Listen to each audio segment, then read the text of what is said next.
Bonjour Victoire, merci beaucoup d'être avec nous. Donc tu es parfumeur, tu composes et crées des parfums. Et aujourd'hui, on voulait échanger avec toi parce que tu avais eu l'occasion de faire un live sur un sujet un petit peu particulier qui s'appelle l'aromacologie. Alors est-ce que tu peux nous expliquer ce qu'est l'aromacologie? Alors l'aromacologie, c'est un sujet tout à fait passionnant. C'est en fait une science qui a été découverte dans le début des années 90 et qui étudie les effets et les impacts des odeurs sur les émotions et le comportement. Alors il y a une chose avec quoi il ne faut surtout pas le confondre, c'est avec l'olfactothérapie, qui va être l'application directe de cette science, ni avec l'aromathérapie, qui elle va être concentrée sur un aspect et des effets plus physiques des huiles essentielles sur le corps. D'accord. Et, euh, et du coup, comment est-ce que tu peux voir, enfin plutôt on va dire sentir l'aromacologie dans ton quotidien? On va avoir deux types de réponses dans le cerveau. La première qui vient du système limbique, qui est responsable de nos émotions et de nos comportements instinctifs, comme la faim. Et c'est un processus qui est vraiment primaire, qui est directement dérivé du psychisme et de l'odeur qui est sentie. Donc admettons, je vais sentir une odeur de jasmin, je vais pas du tout chercher à identifier l'odeur et à me dire tiens c'est du jasmin, mais tout de suite je vais me concentrer parce que c'est l'effet d'aromacologie de ce parfum. Et la seconde réponse, ça va être la réponse qui provient de l'hippocampe, qui est la partie du cerveau qui stocke la mémoire. Donc c'est un processus secondaire et dont les réactions vont plus dériver du vécu et de la mémoire olfactive. Donc c'est quelque chose qui va être beaucoup plus personnel et qui va changer de personne en personne.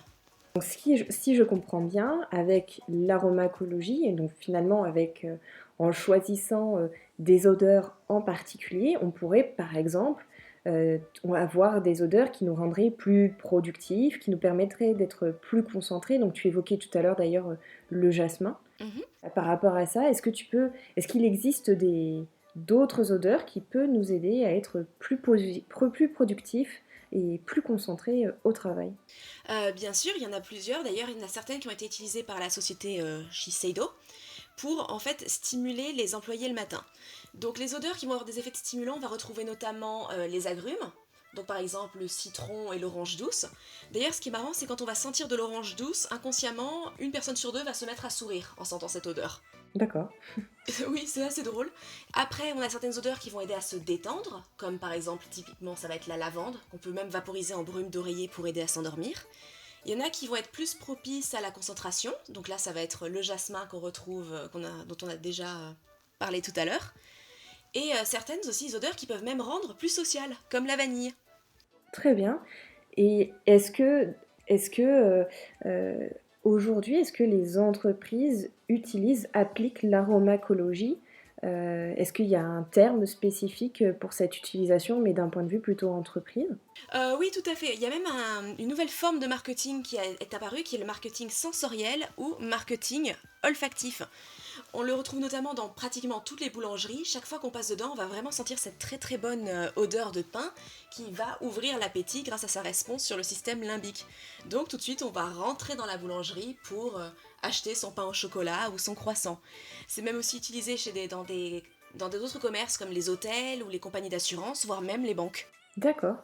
Et justement, dans les hôtels, dans les banques, qu'est-ce qu'ils utilisent en particulier euh, quelles odeurs est-ce qu'ils vont utiliser et pour espérer avoir quel comportement en particulier? Alors dans les hôtels, en fait, le but va être de créer une réponse, enfin une identité olfactive. Donc ils vont avoir ce parfum d'ambiance qui va avoir certains aspects d'aromacologie pour euh, en fait influencer du coup leurs clients au niveau psychique et qui vont être par contre beaucoup plus travaillés à la manière d'un parfum de parfumerie même carrément de niche pour que ce soit vraiment plus élaboré et que cet effet soit en fait caché ou sous-jacent à ce parfum très beau et très travaillé. Et finalement, alors, parce que là, on évoque deux termes bien distincts. Donc, tu évoquais, donc effectivement, on a évoqué tout à l'heure l'aromacologie. Donc, comme tu disais, c'est l'influence d'une odeur sur notre comportement. Et tu viens d'évoquer l'identité olfactive. Est-ce que tu aurais une définition qui nous permettrait exactement de comprendre qu'est-ce qu'on entend par identité olfactive? Alors l'identité olfactive, ça va vraiment être un outil de marketing pour ajouter une dimension en fait supplémentaire, par exemple à une marque. Donc on va toujours tout de suite retrouver un marketing visuel, on va retrouver certains messages auditifs, et du coup l'olfactif, ça va être un pas de plus en avant pour développer cette identité et la rendre vraiment unique. Donc tout à l'heure, tu évoquais l'exemple d'une entreprise japonaise, donc Shiseido. Est-ce que tu peux nous en dire un petit peu plus là-dessus? Qu'est-ce qu'ils ont fait concrètement dans leur société?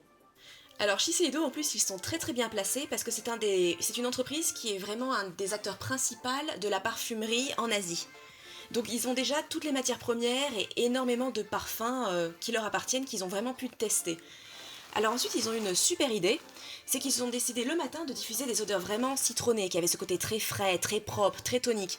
Donc quand les personnes arrivaient sur place, ils étaient vraiment tout de suite presque secoués et réveillés par cette odeur qui allait leur permettre de se concentrer et d'être plus efficaces dès le matin. Par contre, aussi ce qu'il faut savoir, c'est que l'odorat est un sens qui s'habitue très rapidement, ce qui est à la fois une bénédiction et une malédiction. C'est une bénédiction parce que quand on est à côté de quelqu'un qui sent assez mauvais dans l'avion, par exemple, on est ravi de ne plus pouvoir le sentir après quelques minutes. Mais une malédiction parce que même quand on porte son parfum, je ne sais pas si tu as remarqué quand tu te parfumes le matin, au bout de quelques minutes, tu ne vas même toi plus te sentir. C'est vraiment ton odorat qui s'est adapté. Ah oui. Ce qu'ils ont fait pour contrer ça, c'est qu'en fait, ils ont décidé de changer le parfum l'après-midi. Donc là où le matin on avait du coup ces odeurs très citronnées, l'après-midi ils ont utilisé le fameux jasmin qui non seulement aide à se concentrer mais peut aussi aider à se détendre et à se relaxer. Super intéressant.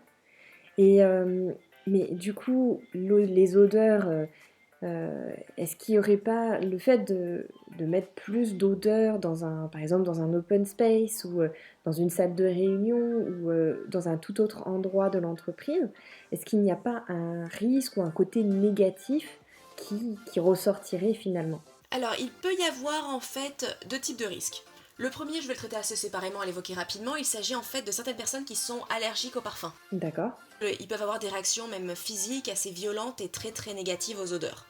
Donc, je conseille aux entreprises, s'ils veulent développer ce côté vraiment très olfactothérapie, de en fait d'abord demander à leurs employés et leurs salariés s'il y a vraiment des parfums ou des odeurs qui vont leur poser problème. Ensuite, sur le côté un peu des réponses limbiques, il n'y a pas de souci. C'est vraiment quand on aborde le côté réponse de l'hippocampe et de la mémoire olfactive qu'on peut avoir des mauvaises réactions. Parce qu'une même odeur, je peux l'associer par exemple à quelque chose de très agréable, mais toi par contre, tu pourrais l'associer à quelque chose de très désagréable.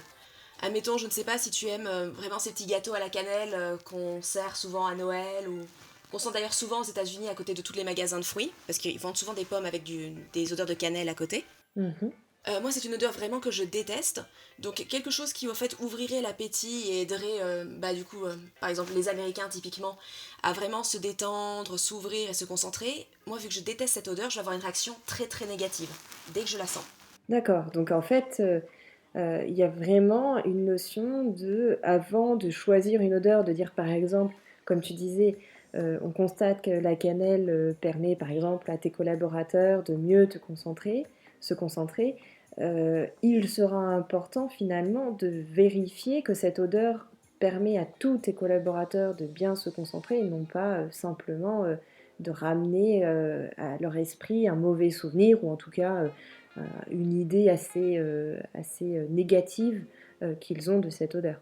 Exactement, donc ce serait en fait intéressant de tester quelques matières premières séparément pour noter les réactions et après peut-être de prendre une combinaison des meilleures pour créer un parfum olfactif unique qui aiderait en fait au cours de la journée à rester concentré et énergique. Est-ce que, donc, imaginons une entreprise demain souhaite mettre en place un marketing olfactif dans son entreprise, quelles seraient, selon toi, quelles recommandations finalement ferais-tu à cette entreprise-là? Par quelle étape doit-elle passer pour créer soit son identité olfactive, soit tout simplement mettre en place un,